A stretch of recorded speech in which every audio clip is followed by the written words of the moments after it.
국방부는 지난 8일 총 300만 7천억 원 규모의 국방종기 계획을 발표하면서 내년부터 경항모 확보에 본격 돌입해 2만 303년께 전력화하겠다고 밝혔습니다.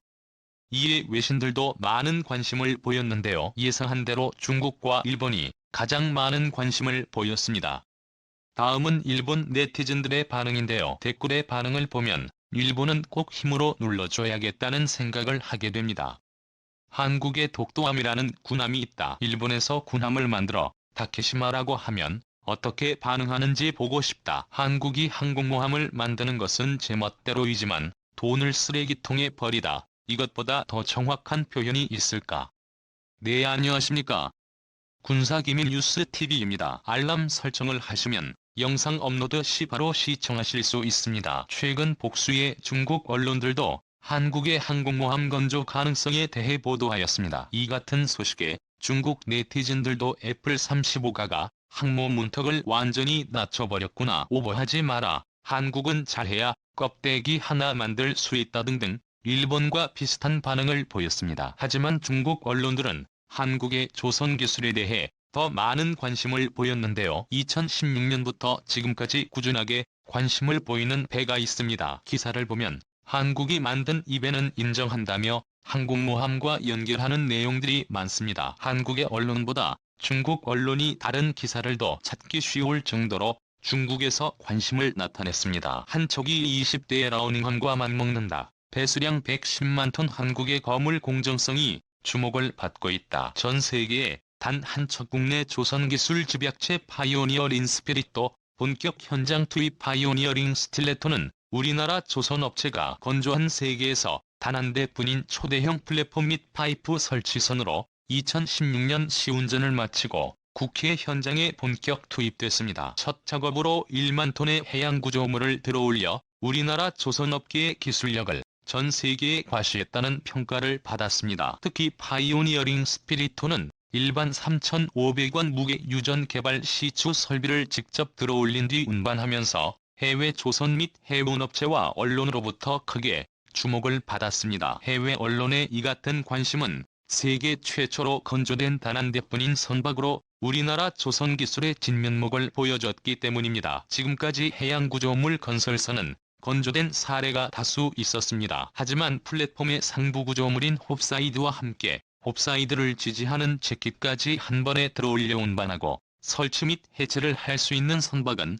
이번이 처음입니다. 특히 해양 구조물을 쉽게 들어올리거나 설치하기 쉽도록 쌍동선 구조로 설계된 스피리토는 최대 4만 8천 톤을 들어 올릴 수 있는 대형 크레인을 탑재했습니다. 우리나라 조선업체가 보유 중인 해상 크레인 중 가장 많은 무게를 들 수 있는 설비가 1만 톤에 불과하다는 점에서 선박의 규모와 기술력을 유추해 볼 수 있습니다. 스피리토는 폭 124m, 길이 380m로 항공모함 중 가장 큰 임의 취급 항모인 USS 조지 부시보다 각각 4,650m가가 더 넓고 긴데요. 특히 세계에서 가장 큰 화물선 기네스북에 등재된 자로 바이킹의 길이 458m, 넓이 68.8, 유기물 미루어 볼 때 길이는 76m 짧지만 넓이는 약 50여 미터가 넓습니다. 이 같이 거대한 공정성을 중국 언론에서 주목하는 이유는 개척 정신호의 쌍동 선소 110만 톤이 넘는 만재 배수량과 3년 만에 완성한 건조 속도 그리고 50여 개의 항공모함 건조 기술이 접목되어 있기 때문이라고 합니다. 중국 언론의 내용을 정리해봤습니다. 2019년에 나온 기사입니다. 대한민국의 조선 기술이 한 단계 더 높아졌고 대척정 신호는 항모 못지않게 어렵다. 한국은 지난해 5월 한 달 만에 세계 수주량의 절반 이상을 차지하는 10척의 신규 선박 수주에 성공한 것으로 알려졌다.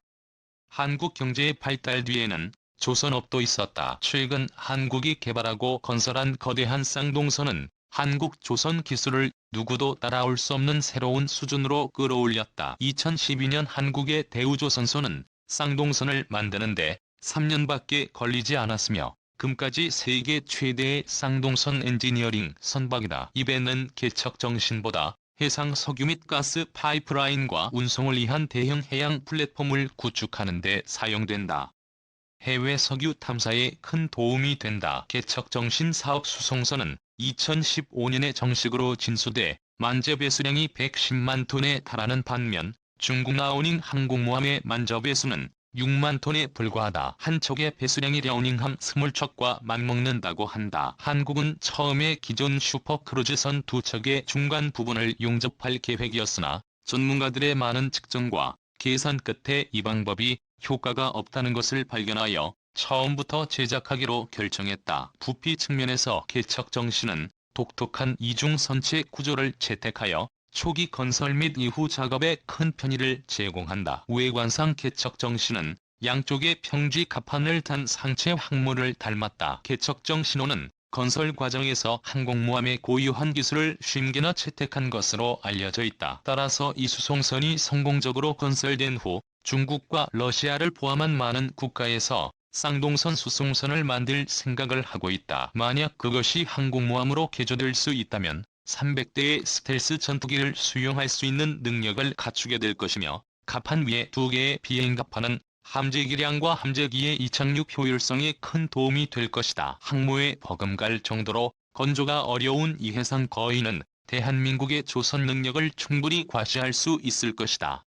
2020년에 나온 기사입니다. 일반적으로 경량 중형과 슈퍼캐리어로 나뉘며 무게는 약 3만에서 8만 킬로그램이다. 오늘날 세계에서 가장 큰 항공모함은 미 해군 소속의 니미츠급 항공모함으로 무게는 8만 이상이다. 일반적으로 보통 선과 항공모함의 톤수 차이는 비교가 안 되지만 지금은 항공모함을 훨씬 초과하는 톤수를 가진 민간선이 있다. 이 민간 선박은 개척 정신이라는 이름의 산업용 수송선으로 더 파이프라인 건설과 해양 플랫폼 운송을 주 목적으로 하며 제조업체는 세계에서 두 번째로 큰 조선소인 대한민국의 대우조선소이다. 개척 정신 호위 만재 배수량은 무려 110만 톤으로 미항모 포드 호위 10배에 이른다.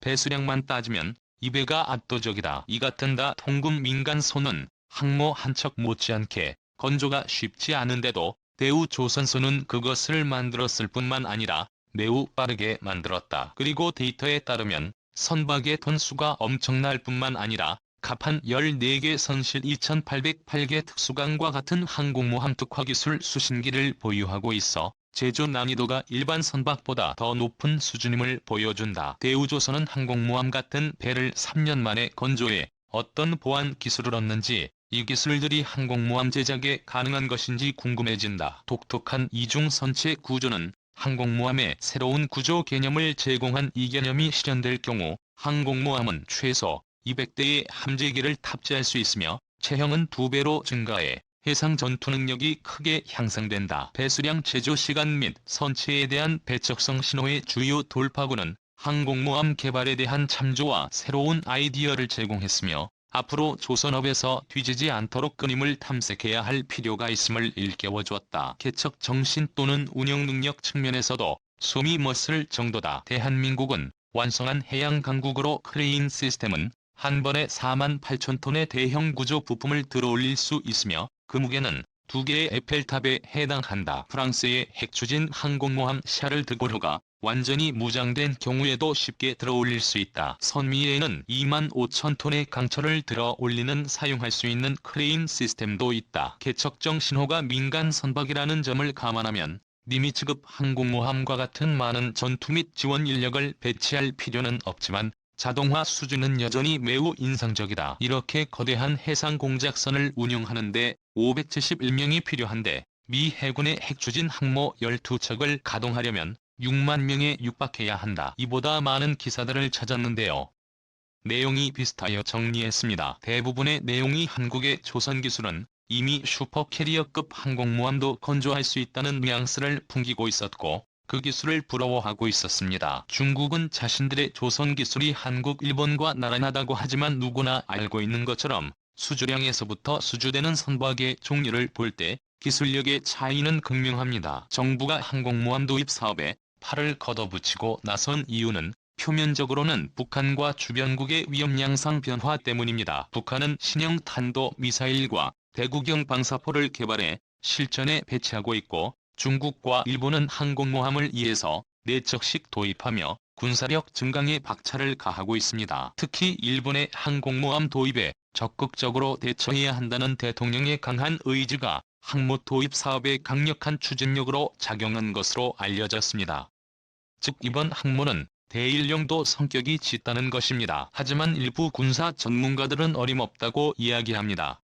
3만 톤 경항모로는 일본을 견제하기 불가능하다는 의견인 것입니다. 사실 일본은 세계 최초로 항공모함을 실전 배치한 나라입니다. 그 전에 미국과 영국에서 상업성이나 순양함을 개조해 항공기의 이착륙이 가능하게 만들었고 1919년에 영국 대군의 HMS 호미즈가 세계 최초로 진수됐습니다. 하지만 처음부터 항공모함으로 설계돼 실전 배치된 것은 일본의 쇼함이라고 합니다. 일본은 2018년 이즈모와 가가 등 운영 중인 호위함 4척을 항공모함으로 개조시키는 법안을 승인했습니다. 현재 일본은 자국의 최대 호위함 이즈모를 항공모함으로 개조하고 있습니다. 이는 80년 만에 등장한 일본 항공모함으로 어쩌면 일본 군국주의 부활을 알리는 것입니다. 이즈모함은 러일 전쟁의 주역이며 개조 준비 중인 가카함은 1941년 세계 2차 대전 당시 미국에게 치명상을 입혀도 하와이 진주만 공습 때 주력으로 활약했던 항공모함 가가함을 연상시키기 때문입니다. 당초 14대의 헬기를 탑재할 수 있는 호위함을 건조할 때부터 의구심이 제기되졌습니다. 결국 재난재해용 호위함이 전투용 항공모함으로 탈바꿈한 거죠. 항공모함은 대표적인 원거리 공격무기입니다. 대규모 화력을 먼 거리에 있는 적의 영토 바로 코앞까지 전개할 수 있기 때문입니다. 따라서 이런 무기를 보유한다는 건 일본 평화헌법의 정신에 위배되는 것입니다. 전쟁과는 국가로의 변신을 통한 일본의 군사대국화는 중국과 러시아 등 동구가 주변국의 군사적 긴장감을 높이며 주변 정세를 불안하게 만들고 있습니다. 대한민국도 일본에 다시는 지지 않게 위해 최선을 다해야 할 것입니다. 군사기밀 뉴스TV입니다. 다음 영상에서 만나요. 시청해주셔서 감사합니다.